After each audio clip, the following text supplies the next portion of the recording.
বড়া জিনিসপত্রের এমন দাম বেড়েছে, বইয়ের ব্লাউজটা পর্যন্ত কিনতে পারছি না।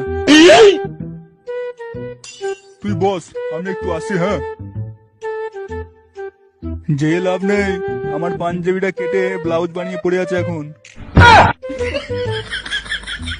হ্যাঁ ভাই, জিনিসপত্রের দাম খুবই বেড়েছে, কিন্তু পাঞ্জাবিটার দাম আর একটু বাড়লেও ক্ষতি ছিল না। হ্যাঁ। কি বললি?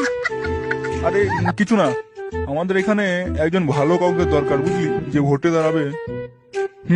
এরকম একজনকে দরকার যে গ্রামের জন্য কিছু করবে, গান মারবে না। সেরকম ছেলে কই যে ভোটে দাঁড়াবে? আরে কাকা, আমাদের ফুটো যদি ভোটে দাঁড়ায় তাহলে কেমন হবে? কি ফুটো দাঁড়াবে?